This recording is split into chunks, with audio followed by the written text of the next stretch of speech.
Every business owner scrutinizes expenses, and graphic design is usually first on the chopping block. Because someone on your team knows Canva, while someone else can wrangle PowerPoint. Or you find a designer online offering rock-bottom rates. Sometimes that works out fine. But the question isn't really, what did this cost me? It's, what is this costing me? Those aren't the same questions, and the gap between them is where a lot of businesses lose money without realizing it. Your marketing is often someone's first impression of you. Before a prospective customer ever calls you, walks into your office, or talks to your sales team, they've probably already met your business through a website, a postcard, a brochure, or a social post. That material is speaking for you before you get the chance to speak for yourself. If it looks inconsistent or thrown together, people don't separate that from the quality of your business. They just see the brand. Fair or not, that's how it works. None of this means every piece needs to be fancy. Some of the best design is dead simple. But there's a real difference between something that's simple on purpose and something that just looks unfinished. Where the savings actually go. The number on the invoice is only part of the story.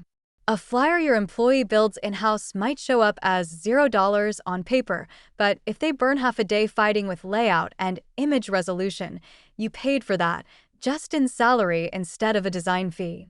A bargain designer who doesn't quite get the project usually means 3 rounds of revisions to get somewhere close to right. A file that wasn't set up correctly for printing has to be rebuilt before it can even go to press. An ad campaign where every piece looks a little different than the last one quietly undercuts the brand recognition you're trying to build. And the priciest outcome of all? A piece that just doesn't work. You paid to create it, maybe paid to print or mail it too, and it still didn't do the job. That's the moment cheap design turns expensive. Knowing the software isn't the same as knowing design.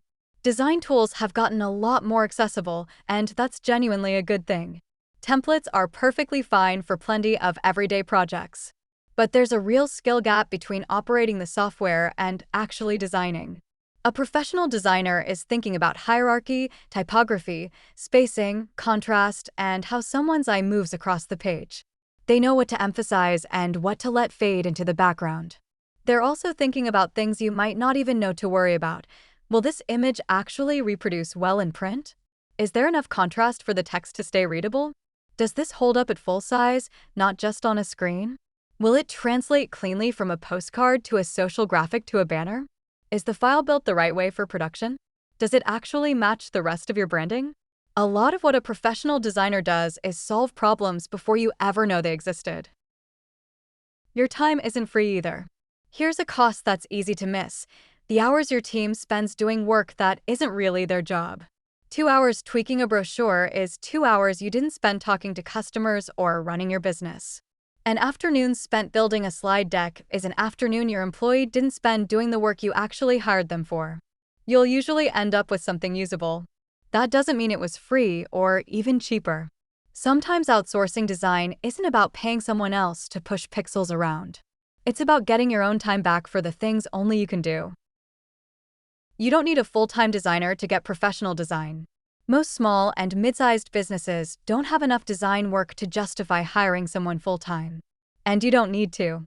A creative partner can build your brand, put together campaign materials, set up templates you can reuse, design your sales, collateral, or direct mail, or simply step in when your internal team is buried. You get professional-level work without adding headcount. You also get consistency. Someone who already knows your brand and carries it from one project to the next, instead of reinventing your look every time something new comes up. Good design is supposed to make your marketing work harder.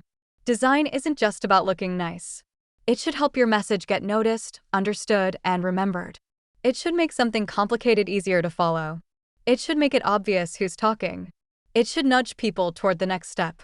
And it should make your organization look like one you can trust. None of that shows up as a line item on an invoice. But it's exactly what determines whether the finished piece actually performs. Sometimes cheap really is the right call. Not every project needs a professional designer. An internal memo, a quick social update, a one-off document, a template is often exactly right for that. Use the tools you have. The mistake is assuming that because something can be done cheaply, design itself doesn't carry much value. The bigger the audience, the bigger the stakes, the more the quality of the execution matters. A major sales presentation deserves more attention than an internal memo. A direct mail piece going to 20,000 prospects deserves more scrutiny than a flyer for the break room. A new brand identity deserves more thought than a one-off social post. Match the investment to the importance of the project. Look past the design fee. When you're weighing design options, don't just look at what it costs to produce the file. Look at what you're asking that file to do. Will it represent your business well? Will people actually understand the message? Will it hold your brand together? Will it be production ready when it needs to be? Or will your team end up fixing it later? Most of all, will it get the job done? The cheapest design might save you a few dollars up front. Good design helps make sure everything you spend after that, printing, mailing, advertising, your time, doesn't go to waste.